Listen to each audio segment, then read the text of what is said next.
All right, we are back. I am calm now. I pinky promise.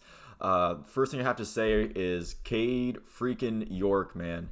Cade York. That's all you have to say for the opening part of the video. I mean, that's all this game is. Look, there were Browns players who did good things. There were Browns players who had very good games. But if it, the headline coming out of this game is going to be Cade York is the is the new franchise kicker drafted in the fourth round. The Browns finally have a competent kicker going between Phil Dawson and forever. And Cade York is that guy. I'm guessing he's going to see a big uptick in his jersey sale numbers. I'm sure that will make the NFL very happy. But yeah, Cade York is all that really needs to be said. If you want to stop watching the video now, I guess you can. I'm going to film more of it, obviously. But if all you take from this video is just Cade York is that guy, then that's satisfactory to me at least. But we're going to get into this here. The first quarter was just gross for anything. It was gross in general. Even if you like defensively minded games, a lot of this wasn't just good defensive play. A lot of it was also just the offense just being just completely sloppy and just horrible. The first quarter ended 0-0.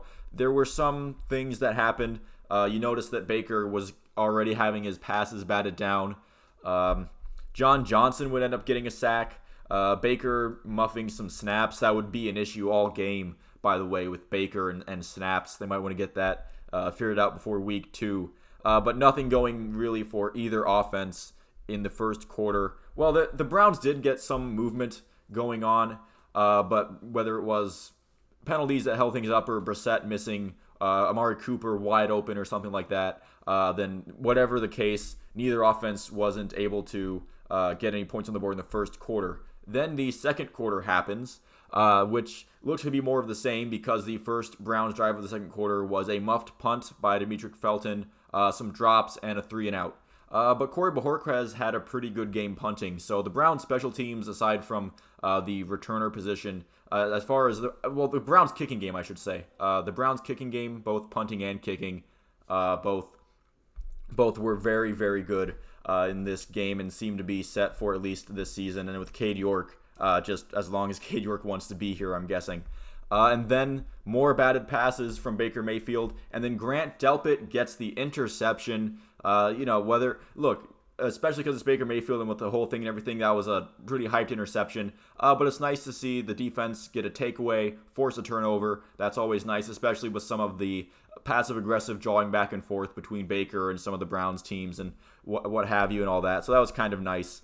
Amari Cooper draws a pass interference in the end zone for the Browns' first score of the game.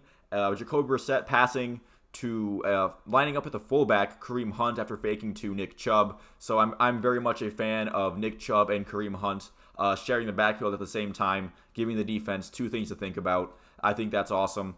The next Panthers drive, Tommy Togiai, Ohio State alumnus, he had a very good drive with the sack, and I think he also had a batted ball, basically forcing a 3rd and 19 all by himself.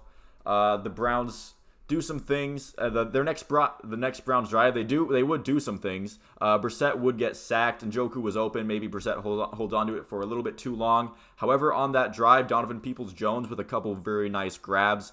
Nick Chubb breaking a 3rd and 2 for a huge run, and Kareem Hunt, his second touchdown of the day, gets a 24-yard touchdown run. So right now, Kareem Hunt having a very nice game, finding the end zone. He would be that would be the end of the touchdowns for the Cleveland Browns anyway. And then the ensuing Panthers drive, their offense would come back to life thanks to a 50-yard pass on a blown tight end coverage. Again, that's been an issue with the Joe Woods regime, and really it doesn't even seem to matter. It just seems to be with the Browns for as long as I can remember, have trouble with covering tight ends for whatever reason. That drive would end with a 1-yard Christian McCaffrey touchdown run. You figured he might find the end zone at least once in the game. And then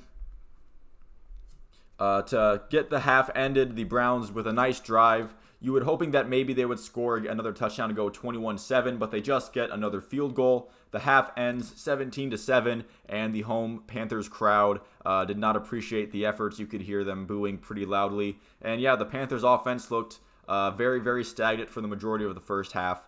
And the Browns with the ball coming out of the second half, hoping to get maybe a 3-score lead.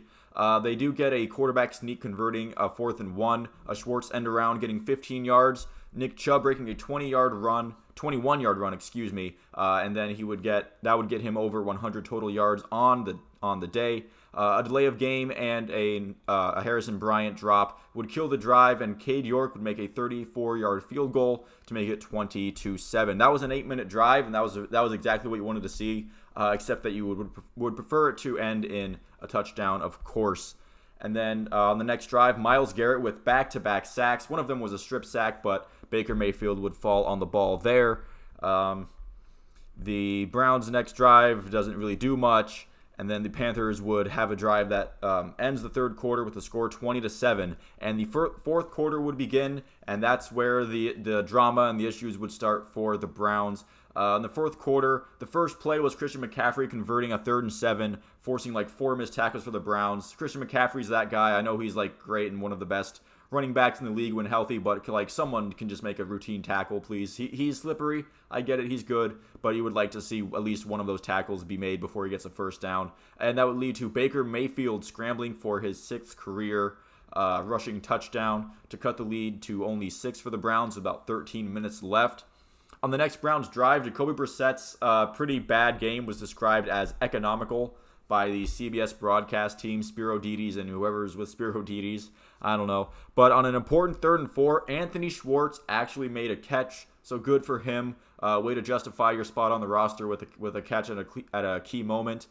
Chubb with runs of 16 and 9 yards respectively, but then they would sub in Kareem Hunt for 3 straight runs. Maybe not 3 straight, but they would Hunt run it a bunch. You could kind of tell that they were not going to throw the ball at this point, leading to a 4th and 5. Cade York making a 36-yard field goal. And you think with the Browns with a 23-14 2-score lead with about 6 minutes left, that would be it.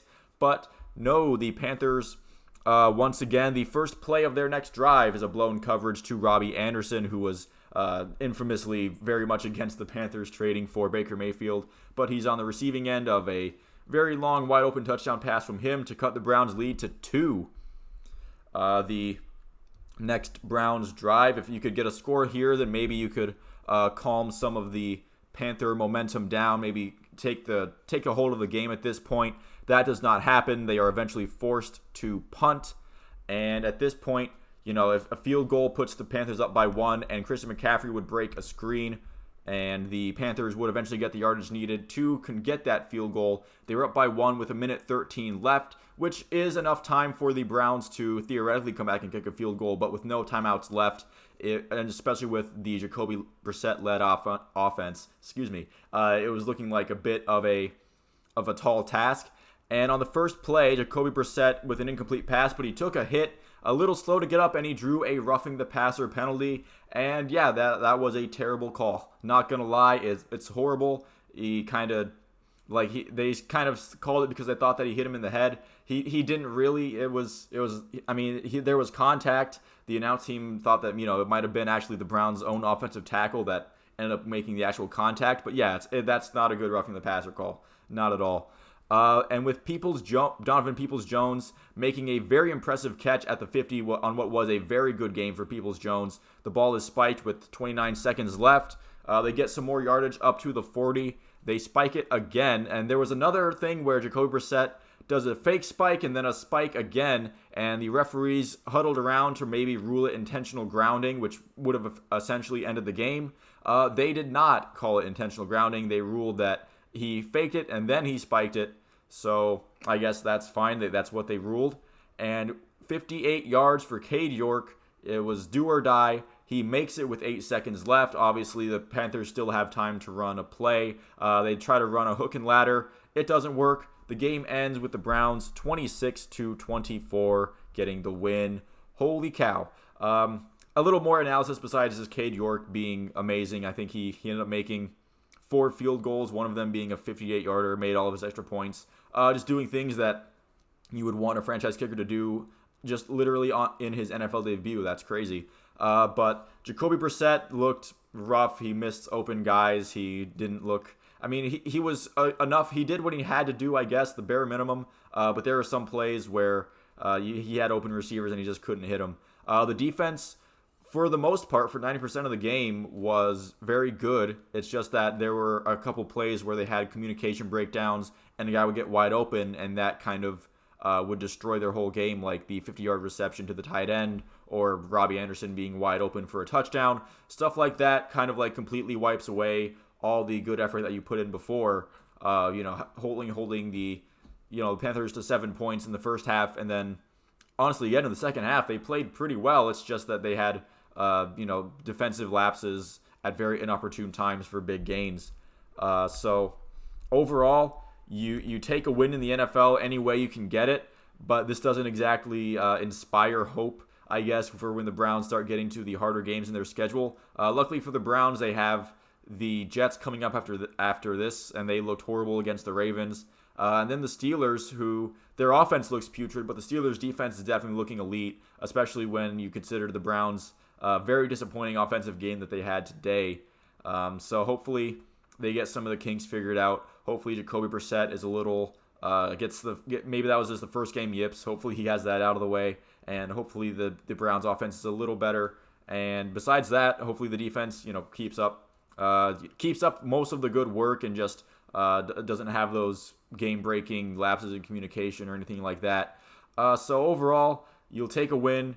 This game was a roller coaster of emotions. The Browns looked like they were going to just stroll onto an easy win and end up being very much not that. Rooting for the Browns is never really easy, but sometimes it can be fun in the end. Only very much sometimes, though. Thank you all for watching. If you made it this far, please feel free to leave a like and a subscribe. If you enjoyed the video and like to see more like it, let me know what you thought about the game and the Browns' chances in the future and down in the comments below. Thank you all again for watching, and I'll see you at the next one.